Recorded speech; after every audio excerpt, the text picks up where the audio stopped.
Should I talk to him? Should I not talk to him? Um, if I do talk to him, what do I say? How do I even? This is just something I just don't want to deal with. I just absolutely don't want to deal with. Deep breath. If they would just. These are some statements that I hear all the time.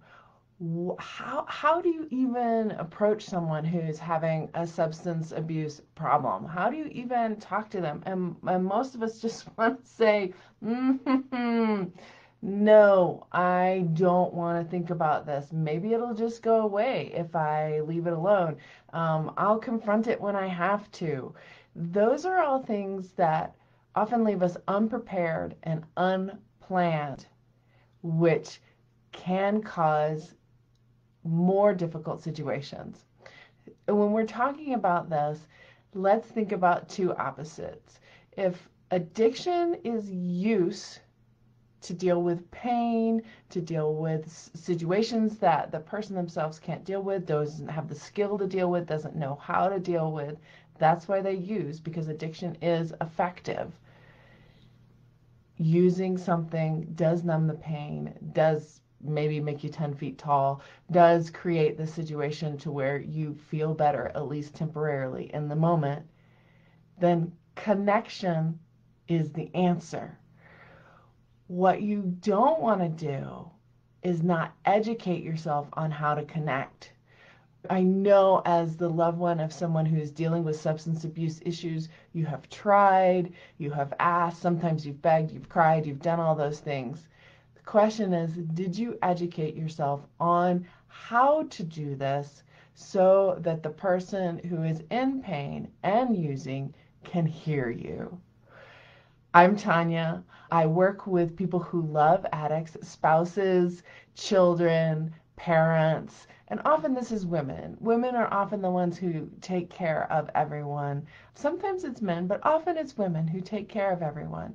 So if this is ringing true for you, that you have tried, let's talk about 5 ways that you can look at this differently. First, educate yourself on what's going on. Just get curious. When do they actually use? What is it they're actually using? Is there a why behind it? Can you just do observation and figure out some patterns? So looking at these patterns is really helpful. So that's the first thing. Educate yourself and look for patterns. The next is choose your timing. For most people who use substance, morning is a better time to talk to them. What we have learned from years of research is that trying to talk to them while they're under the influence is pretty much you talking to a wall. And I don't want you to waste your time, waste your breath doing that. Talking to a wall is not something that is worth your time.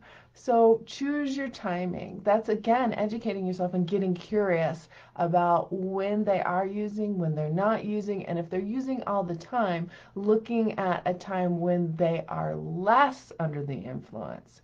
So get a notebook out. Keep something in writing that says, okay, they've had a good day. I don't want to bring them down. Let's go for a medium mood day. And that's an interesting concept. Bad mood, good mood, medium mood. We'll talk about that in a different video. The other thing is, if you come at them with, you should just stop doing this, you should just find a better way to handle yourself, look at other stress relievers, maybe you should just quit your job because it's so stressful. Any of those statements are judgmental and not compassionate. And man, I have been there. I've been on the receiving end and I've been on the giving end. That's something that if you can take that out of your language, it will really help. So compassion and non-judgment is the next step. How do you sit with them? How do you hear the pain? How do you hear the struggle? And just get curious about it. You don't need to solve it. You don't need to make it better. Just get curious about it. The next piece is to express in a single statement your concern. I'm concerned when, and it affects me like this. It is always an I statement and one single statement. So if you create a campaign around it, they're going to close that curtain, shut down, and move away from you. If you give one statement, let them ponder it and go on, that will be more likely to be heard.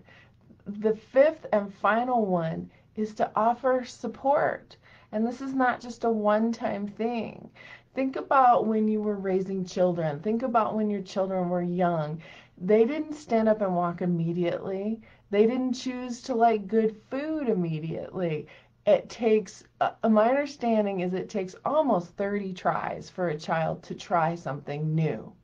So your addict is in this groove. As they're in this groove, they've done this over and over again, and maybe they even say to you, I'm done, I don't want to do that. But the pain, the triggers, we were talking about the habit loops earlier, those come in and they are stuck. How do you offer them support?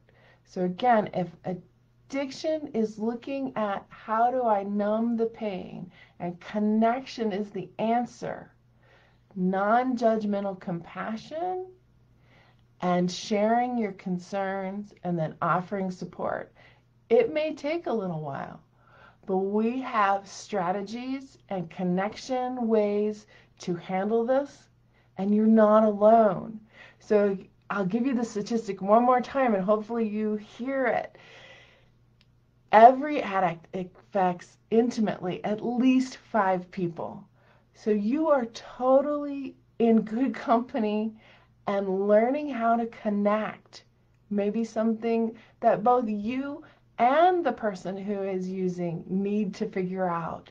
You need to figure it out. They need to figure it out. When are the connection times? How to be compassionate, how to share your concerns, and how to leave that if he would just, if she would just, if they would just, out of your language. If they could solve it another way, they would. They are struggling themselves. Thank you. And if you have methods that you have used to connect with your addict, we would love to hear that as well.